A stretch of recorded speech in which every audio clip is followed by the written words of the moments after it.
Alongside the founder and administrator of WarchantTV, Gene Williams, my name is Tom Lang, and today we're talking defense. If you haven't seen the series on Warchant TV, what are you waiting for? First of all, like this video, subscribe to the channel. We've gone through, Gene, the offensive side of the football, top to bottom, the quarterbacks, the running backs, the wide receivers, and how they all improved in 2022 versus 2021. Let's extend that exercise to the defense now and look at some of the advanced numbers, some of the basic numbers. And this one isn't all good. There's some ups and there's some downs in 2022 for Florida State. But it was, I think, Gene, overall a lot better for the defense. The program improved across the board, but the defense was better last year. Wouldn't you agree?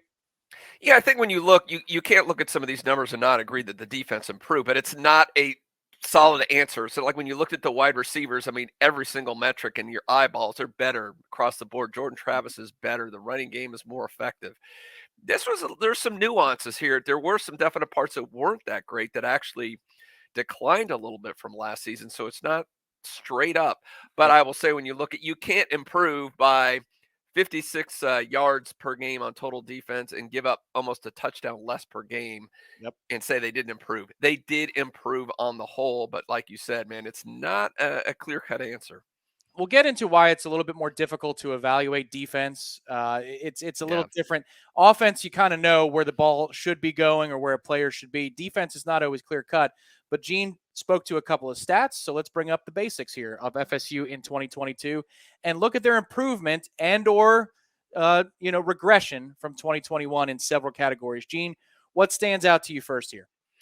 Well, I mean, obviously the total defense. I mean, to me, this is where total numbers by NCAA official stats are a little deceptive. I don't think Florida State had a top 15 defense. Yep. No offense, but statistically they did. Now, I'm not saying they didn't improve and they were decent. They were probably above average, but I don't think they were that good. And I think a lot of this goes to, and I think it's going to be nailed down when we get to the analytics part, the more advanced stuff, I think explains what's going on a little bit better with this team. But I think a lot of this, Tom, is when you go to that rushing defense, which was not great, was not good by any measure, and it actually got worse. And we know there were the injuries up front.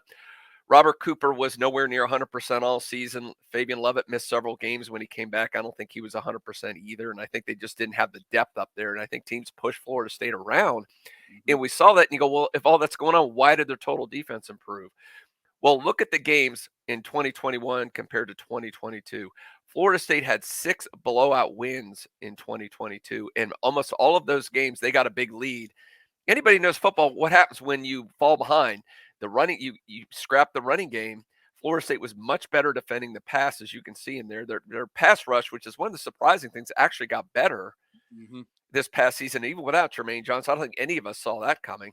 So they're better in the pass rush. They're better in the back end. They've turned these teams, really, frankly, some bad offensive teams. They made them one-dimensional, and they took, to their credit, they took full advantage and put their foot on their throats and knocked them out. The problem is when you played a viable team that could stay in the game, that could run and pass well, and this team had a very difficult time getting off the field in those instances. Yeah, so for example, the Florida game, which is a team that finished under 500, the Florida Gators finished under 500 in 2022. They had one healthy wide receiver in that game, Pearsall, and he was open all night. They were also able to run the football on Florida State with a degree of consistency, and that's one of the things.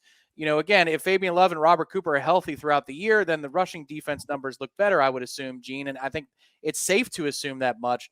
But this is an incomplete picture because also looking at the back half of the schedule for Florida State after playing 3 consecutive ranked teams, a lot of backup quarterbacks. So the good news is Florida State's defense wasn't good enough to take advantage of bad offenses and blow them out in recent years. They were good enough to do that in 2022. The bad news is when you saw the better offenses you played, FSU didn't perform like a top 15 defense. They were probably more an average to above average defense. Do you think that's fair, Gene? Yeah, I think that's exactly it. It's interesting, and I know Aslan made this point several times on our Wake Up Warchant, which you can listen to via the podcast. And I think Florida State fans are stuck a little bit in the mentality of the Mickey Andrews years, that they just think this team should go out and just shut out. There should be a couple shutouts a year. You could go against a good team, or a good offensive team, you're going to hold them under 20 points. That's not just reality in college football these days. Mhm. Even Georgia gave up some huge, one of the best defenses in the country, and all those NFL players on that roster, they gave up some huge scores to some teams. It's just not college football today. So I think you need to put in perspective. Like you said, I would say they were slightly above average this past season on the whole, but obviously, and the numbers show it, there is some room for improvement. There is another thing to look at too, and I'll bring up the red zone real quick before we pivot to the advanced stats.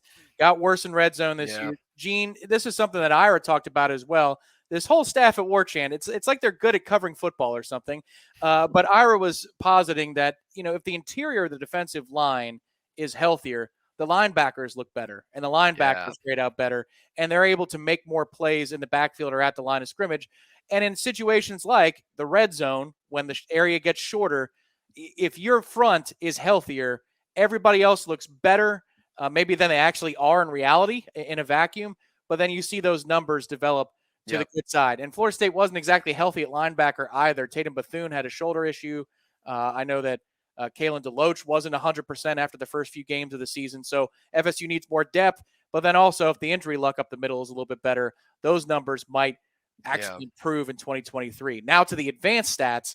Here we go, Gene, into some acronyms and some other grades from our friends at Pro Football Focus. Where would you like to start here with the advanced metrics as we look from 2 seasons ago to last year in 2022? Yeah, one thing I did, instead of relying just on Pro Football Focus, we did some metrics from Football Outsiders, and we've got, if you the companion story, which you can read on warchant.com, it gives a little bit more detail of kind of how they calculate these things. But I like the Football Outsiders has a metric just for a defensive line, Mhm. which I think really shows that glaring weakness that Tom, you and I were talking about. So when you go from, they were 92nd in the country, according to them, in adjusted line yards and average line yards. And that's, I'm not going to get into how they do it, but it's based on how many, and basic downs, how many yards a team gets in certain situations. So we have more of an explanation on the companion piece. But the point of that was, according to them, the defensive line was actually slightly above average last year when they were more healthy, and it was actually bad this past season, which explains a lot of those other stats and what we see um, to me on there. And, really PFF on the whole shows, really there wasn't a whole lot of huge difference. They were a little bit more kind of lukewarm Mhm. about the defense. No real highs, no real lows. In fact, what is it? The pass rush defense had the exact same grade the last 2 seasons. But again, I think you go back to that those line yards that you see, that drop off there, I think really tells the story of what was going on. You were pretty good everywhere, a little bit better in a couple areas, but that defensive line was just lacking. And we're going to jump ahead to look at Yeah. some of the players, but I think some of these things, and I know there's still some people that, excuse me, aren't thrilled. Sorry, I got a frog in my throat with Adam Fuller in that defense. And I think we're going to talk about going forward. A lot of these little areas where there's holes, if we can discuss them, we know what happened on the defensive line. And like you said, there were injuries in the front seven.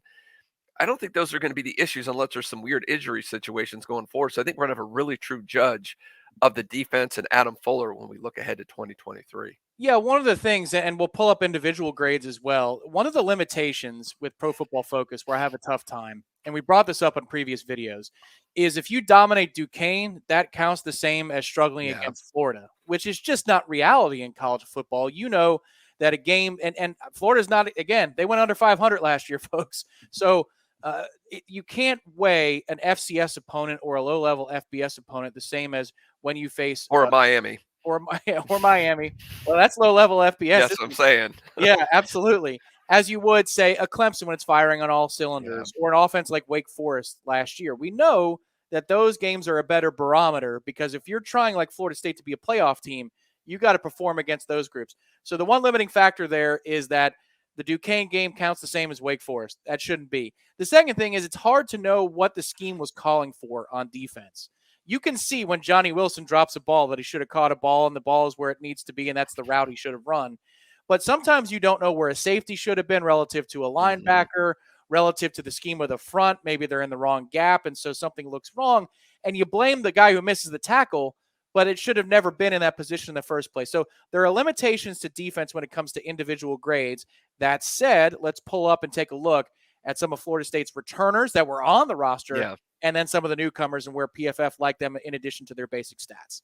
Yeah, what I did here is I've listed the top returning starters according to PFF in order of how they graded out Mhm. going into last year. And what one thing, and just looking at this list too, when I went back and looked, Tom, is 10 of the top 11 tacklers are back, which is you never see that on a Yeah. defense. That many guys coming back. This, of course, your maybe your best one, and Jammie Robinson is not back, unfortunately, but everyone else is back, and I think it was close to 90% of your sack production is also back on this team, which is also very positive. Of course, when I talk about sacks, you got to go start with Jared Verse, who is the top-rated defender overall. I mean, it wasn't even close that he jumped above everybody. And I went back and looked. The last defensive end that rated as high as he did has to go all the way back to Brian Burns in 2018. So that's pretty good company. A guy that's a Pro Bowler in the NFL right now. So obviously, having Verse back is big, and I think Lovett probably got docked a little bit because, again, we talked about he didn't play at 100%. I wouldn't be surprised if he's relatively healthy, if he gets close to that 80 plus in 2023. And a lot of these other guys. So when you look at those 70s, that's actually it's not like to put it in perspective, this isn't like a grade like you're getting 70s like you've got a C. This is actually a little above average. So you've got a lot of guys in that defense that are above average good players. And a couple of those guys, you look, I mean, are pretty young too. The Shaheem Browns, the Patrick Paytons. I mean, those guys coming back are, they were freshmen last year. They were playing their first action in college. So that's very promising to see guys like that are just going to get better and better once they learn the system more and get more physically mature. And that's one thing that you can find. There was an interview one-on-one with our own Jeff Cameron talking to Adam Fuller this week. Among other things that he stated about his defense, because of course Adam Fuller is the defensive coordinator of Florida State, is that Shaheem Brown, in Adam Fuller's eyes, can be one of the difference makers in the country, one of the better Hmm. players in the country at that position. Interesting praise, but there is a baseline of accomplishment already for Shaheem in his first real season with real exposure on the field for FSU in 2022. But we stay with this graphic because we need to talk about the newcomers. Mm. Gene, fortification near the football on the defensive line for those first two names on the list, and Darrell Jackson out of Miami, Braden Fisk out of Western Michigan. But four accomplished players in their own right making their way to Florida State to help give more depth and more frontline talent to the defense in 2023 with these guys. Well, we talked about that in the earlier part about the weakness on the interior of the defensive front. And now you've got three and some of the guys coming back, even you think maybe four, even five guys who can play that position. So you went from having two kind of banged up guys to maybe four or five healthy guys who can legitimately be star players or really good players at that position. So suddenly a weakness has turned into a strength. And Fisk, I mean, he was the number one interior defensive lineman according to On3 in the transfer portal. That grade is obviously you see that 86.6. That's a pretty gaudy rate. That was, I believe, number 11 overall in the NCAA for defensive interior defensive linemen. So that's high praise right there. Now again, Western Michigan, we will see how that translates over. But a lot of people thought that about Jared Verse coming from a smaller program, and it definitely translated. So a lot of people are very high on him and what he can do. And then obviously the other one you got to be excited about is Fentel Cypress. And again, that cover grade, that PFF grade is again really gaudy. He was the number 2 overall player in the portal according to On3, and one of the top, I think it was top 11, top 12 cornerbacks according to PFF in the country. So you're getting two elite players at positions of need on that defensive side of the front. And that's what I talked about. There are no excuses for the defense. Look, again, these aren't Mickey Andrews defenses. They're not going to be shutting everybody down. But when you play those Clemsons, the Florida teams, they should not be putting mid 30s, high 30s on you and just dominating up front anymore. They're going to have to earn it, I think, in those type of games. In this defense, you get a team off the field a little more. You talked about that red zone defense. That's another one I would expect that graphic to massively improve in 2023 with all these guys out there. Yeah, the lone exception to last year's trend, which was the offense was leading the way, and the offense was a large reason for the success, Gene, was the loss for Florida State on the road at NC State. That was a night where the defense did what it should have Yep. done, Yep. and the offense did not pick up a good effort out of Florida State's defense. Other than that, when they played the better competition, it was more of a feeling in the game where the offense is going to have to get into the 30s and quite literally outscore the opponent by going down the field over and over and Mm-hmm. over again. So the question is, one's resolved, and that is, are you good enough to beat up on bad teams? Yes. Yep. Florida State hadn't been that way in some time. They are now.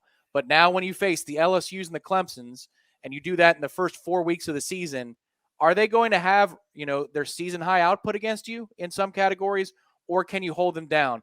Because with this offense, and as explosive as it is this upcoming season, all the defense has to do, Gene, when they play better competition, is hold their own, turn in some threes and some zeros to mix along with maybe a couple of touchdown drives that they give up.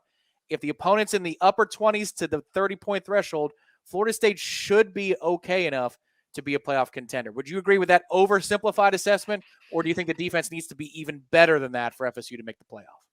No, I think that's definitely within the realm of possibilities, especially if you look at, okay, so the trend was they dropped about a touchdown per game compared to 2021, a good trend. If that trend continued, Tom, if they're giving up 5-6 points less a game, so those 35 points are now 28, 29 points a game. Yep. When you're playing the Clemsons, you're playing the LSU, I think we have enough confidence in that offense, even against very good defenses. I think they're scoring in the 30s. But here's the thing, which is a great point, and you always hear this. Offenses are going to have bad days. I mean, even the 2013 juggernaut had a couple, at least they had some halves here and there that they were kind of struggled in. So you're going to have a game like an NC State or two, but those are the kind of games where in that case, the defense can play well enough to hold you. But again, I think for the most part, I can't see this team, unless something weird happens, not scoring in the 30s every game. So if you can keep those good teams in the 20s, man, you're going to win a lot of games. So you get that. I know we all look at that. If you can keep that to one loss, I think you're in the playoffs with one loss. So I think it's definitely viable. Yep. But this defense there has to be the unit that makes the strides. I think when you look at the personnel, there's definitely the potential to make those strides. Now we got to go out and see if they can do it. What's interesting is, and Adam Fuller talked about this, we'll link that video at the end of this one. You'll see it on the screen at the end. But Adam Fuller talked about more position versatility, more formation versatility coming in 2023 with the transfers, with health, and then also in the secondary with a new position coach. How that's all going to shake out is to be determined, but Florida State has a hell of a lot more to work with this year than they have in years past. This has been a fun breakdown, Gene, and folks out there, if you enjoyed this one, this is your first one, check out our channel, WarchantTV. We've got breakdowns, comparisons on the growth from Florida State 2 seasons ago to last year at quarterback, at receiver, at running back. They've been fun breakdowns, and you can find that kind of content on WarchantTV. Hit the like button, subscribe to us for absolutely free. For Gene Williams, the founder and administrator of Warchant.com, my name is Tom Lang. We will talk to you on WarchantTV next time.